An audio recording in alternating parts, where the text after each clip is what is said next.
La guerre fait rage, mais le cinéma ne s'éteint pas pour autant. Aux États-Unis, continuant sur la vague du succès que lui procurent les monstres, la Universal sort de nombreuses suites et continue de s'emparer du folklore et de la littérature.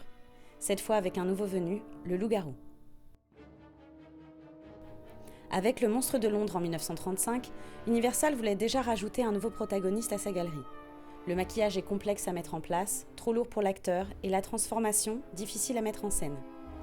Cet essai n'est pas encore très concluant, voire il faut le dire, bâclé. C'est donc en 1941, avec le loup-garou, que Paul Wagner fait véritablement entrer ce dernier dans le bestiaire de la Universal Monster. On y retrouve bien entendu Bela Lugosi et un certain Lon Chaney Jr. Hélas, l'interprétation de Junior ne convainc pas. Le monstre pâtit d'un maquillage décevant et manque cruellement de charisme. Malgré tout, les décors nous plongent dans le folklore angoissant des Balkans et ils sauveront un loup-garou un peu perdu mais qui marquera les mémoires. Fort de son succès, la Universal continuera de produire beaucoup, donnant des suites plus ou moins logiques, voire plus ou moins improbables, à ces monstres iconiques. En allant même jusqu'à proposer des crossovers de ses propres monstres, délaissant clairement le côté horrifique et rendant le tout comique, voire parodique. Well, he won't chase us anymore. And another thing, Mr. Chick-Young, the next time that I tell you that I saw something when I saw it, you believe me that I saw it. Oh, relax. Now that we've seen the last of Dracula, the Wolfman and the monster, there's nobody to frighten us anymore. Oh, that's too bad. I was hoping to get in on the excitement. Who said that? Allow me to introduce myself. I'm the Invisible Man.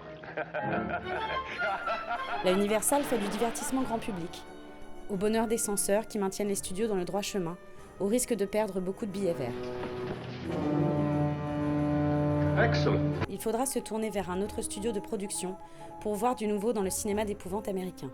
La RKO est connue depuis la Grande Dépression et a déjà sorti de beaux succès commerciaux. Prenant conscience qu'il a une carte à jouer avec l'épouvante, le studio donne donc carte blanche à un certain Val Lewton, qui produira alors des pépites horrifiques à petit budget. C'est avec le français Jacques Tourneur que le producteur va collaborer pour faire 2 films très marquants. La Féline sort en 1942. Tout en finesse, le réalisateur évite de filmer une transformation qui serait inesthétique à l'écran et joue sur la suggestion, le hors-champ, et utilise des jeux d'ombre et de lumière pour créer la tension.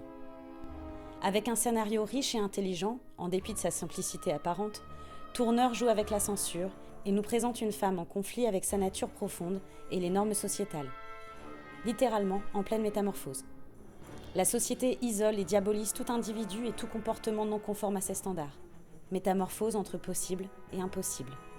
La Féline est un succès et 1 an plus tard, Lewton et Tourneur retravaillent ensemble pour un film devenu culte, Vaudou.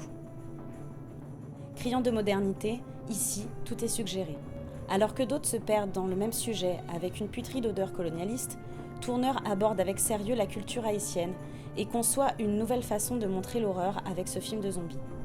Ici, il ne s'agit pas de retarder la vue du monstre, mais plutôt de le suggérer au lieu de le montrer, afin précisément d'entretenir la peur. Le spectateur se perd dans les ombres et développe, s'il ne l'avait pas déjà, une véritable peur du noir. Ici, le monstre habite le film, comme il habite l'inconscient du spectateur. Sur le vieux continent, le 7e art devient arme d'État, et il se transforme en objet de propagande sous les flambeaux de la censure dictatoriale. Il y a un avant et un après Seconde Guerre mondiale. Beaucoup d'artistes meurent, et d'autres, s'ils le peuvent, partent dans les pays alliés ou en zone libre. Pour le cinéma tout court et par conséquent pour le cinéma d'épouvante, les années 40 voient la création libre décliner face à des horreurs bien réelles. Suite à la fin de la Seconde Guerre mondiale, un climat de tension s'impose au monde avec la guerre froide. L'extension communiste, l'impérialisme américain, la course au surarmement, la conquête de l'espace et la menace nucléaire cristallisent les angoisses. Parce que l'affrontement entre les 2 blocs ne fut pas seulement idéologique, militaire ou économique, le cinéma s'est fait aussi le miroir de ces enjeux.